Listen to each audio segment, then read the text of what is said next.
kalian bertanya, mengapa beras? Mengapa keseharian kita cenderung tidak pernah lepas dari apa yang disebut beras atau nasi? Sebagai negara agraris, tentu banyak sumber bahan makanan lain yang bisa kita dapatkan, seperti singkong, ubi, jagung, dan lain sebagainya. Lalu, kenapa hanya beras? Kalian juga pasti familiar dengan istilah belum makan kalau belum makan nasi. Semua itu ada kaitannya dengan kondisi sosial dan budaya masyarakat di Indonesia yang cenderung memiliki ketergantungan terhadap nasi sebagai bahan pangan utama sehari-hari. Bagaimana maksudnya? Semua itu akan kita bedah melalui konsep embeddedness dalam sosiologi ekonomi. Sebelum kita masuk pada topik utama video ini, ada baiknya kita memahami bagaimana sejarah obsesi konsumsi beras di Indonesia. Doktrin konsumsi nasi sudah dimulai sejak zaman Soekarno yang diawali dengan program kesejahteraan Kasimo, kemudian dilanjutkan dengan program sentra padi. Pada tahun 1948, Soekarno menyetujui ide Menteri Persediaan Makanan Rakyat yaitu Kasimo yang menyiapkan program swasembada pangan atau dikenal dengan istilah Kasimo Plan. Doktrin konsumsi nasi sudah dimulai sejak zaman Soekarno yang diawali dengan program kesejahteraan Kasimo, kemudian dilanjutkan dengan program sentra padi. Pada tahun 1948, Soekarno menyetujui ide Menteri Persediaan Makanan Rakyat, yaitu Kasimo, yang menyiapkan program swasembada pangan atau dikenal dengan istilah Kasimo Plan. Inti dari Kasimo Plan adalah intensifikasi dan ekstensifikasi lahan pertanian. Maksud dari intensifikasi adalah dengan memperbanyak bibit unggul. Sementara maksud dari ekstensifikasi adalah dengan membuka lahan di Sumatera.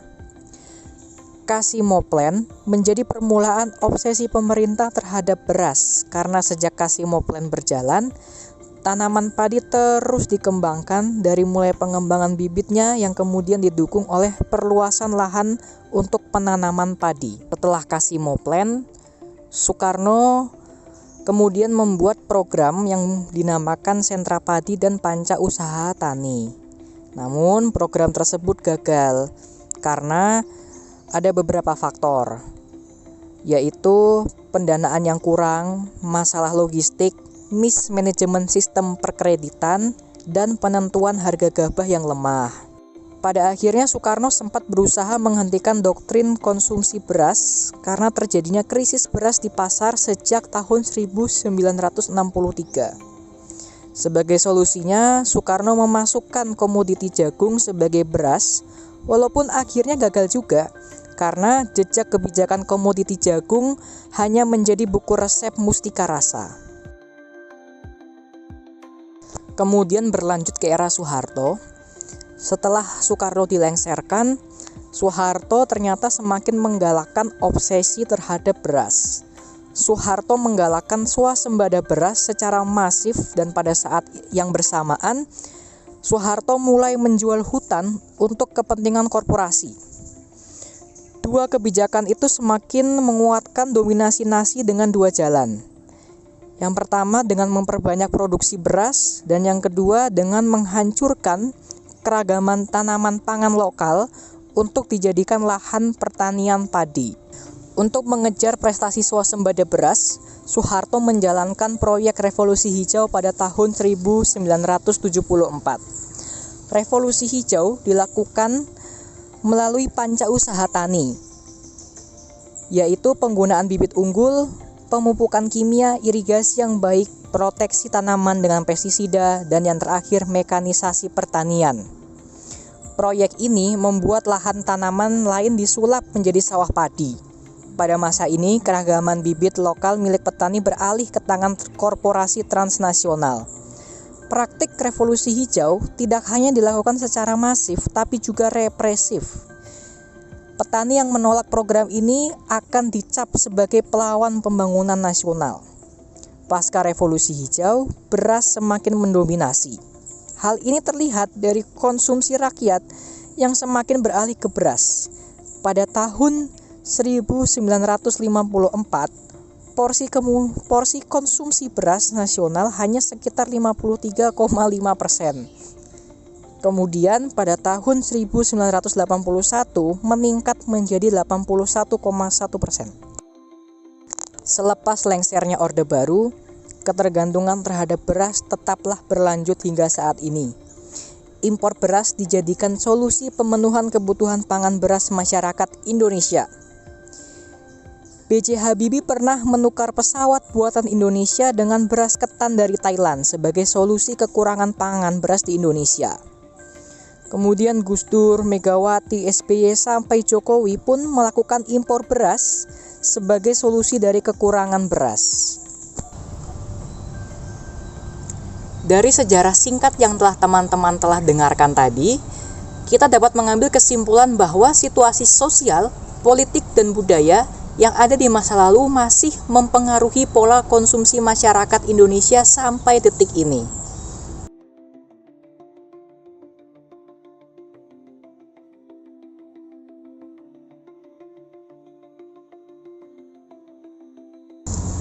Kembali ke pertanyaan awal. Mengapa kita bergantung dengan beras?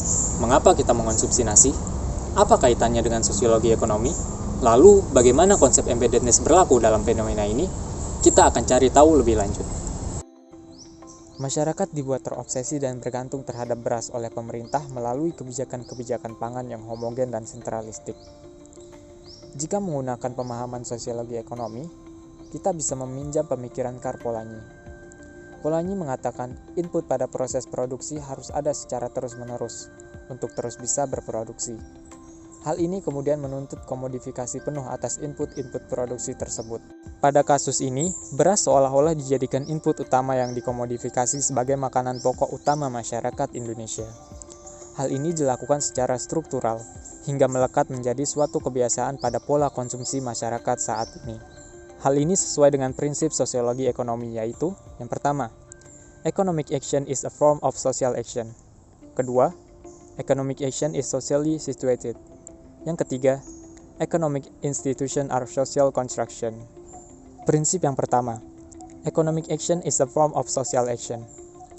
Artinya, tindakan ekonomi adalah bentuk dari tindakan sosial, sehingga tidak terlepas dari yang disebut dengan status sosial, interaksi, dan kekuasaan. Beras pada awalnya hanya dikonsumsi oleh mereka dengan status sosial ekonomi yang lebih tinggi. Sedangkan masyarakat dengan status ekonomi yang lebih rendah tidak mengonsumsi beras dan hanya mengonsumsi makanan-makanan pokok lain. Hal ini juga tidak lepas dari adanya pengaruh kekuasaan atau pemerintah yang secara struktural mengubah tindakan ekonomi masyarakat, khususnya dalam konsumsi makanan menjadi tersentralisasi pada beras. Prinsip yang kedua, yaitu economic action is a socially situated. Artinya, tindakan ekonomi yang dilakukan seorang tidak bisa hanya dianggap sebagai motif pribadi saja, tetapi ada motif-motif lain yang mempengaruhi seseorang dalam melakukan tindakan ekonomi. Pada fenomena ini, masyarakat Indonesia mengonsumsi beras karena keterlekatan dengan situasi sosial di sekitarnya. Misalnya, kita sering mendengar istilah, belum makan kalau belum makan nasi.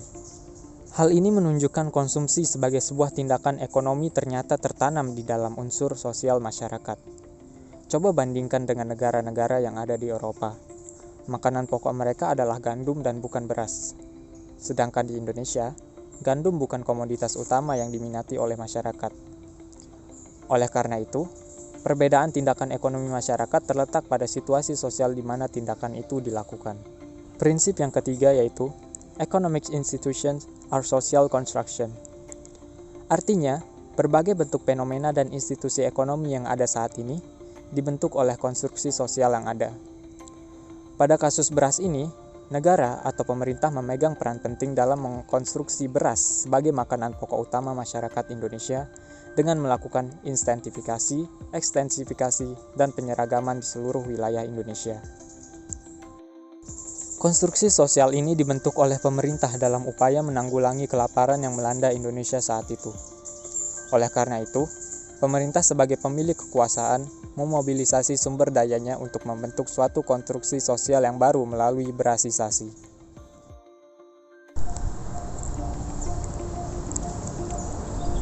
Ternyata, jika melihat sudut pandang sosiologi ekonomi, tindakan ekonomi melekat atau embedded pada relasi sosial dan terintegrasi dengan kehidupan sosial masyarakat.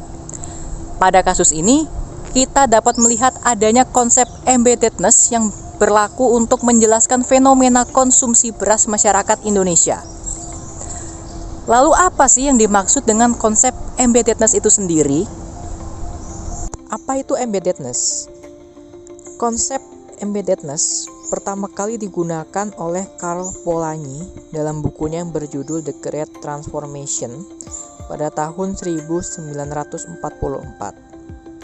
Kemudian, konsep ini dipopulerkan oleh Mark Granovetter dalam artikelnya yang terbit pada jurnal American Sociology pada tahun 1985. Embeddedness dalam sosiologi ekonomi adalah konsep yang menjelaskan tindakan ekonomi disituasikan secara sosial dan melekat atau embedded dalam jaringan sosial antar individu. Jaringan tersebut melekat pada serangkaian norma dan nilai tertentu, baik pada aspek sosial, hukum, budaya, politik, dan seterusnya. Menurut konsep ini, individu bukanlah sebagai pribadi yang otonomi dalam membuat keputusan ekonomi. Namun, individu dipengaruhi oleh faktor-faktor lain yang misalnya dalam kasus yang kita angkat kali ini yaitu konsumsi beras pada masyarakat Indonesia. Apakah konsumsi beras hanya didasarkan pada motif ekonomi atau pertimbangan rasional?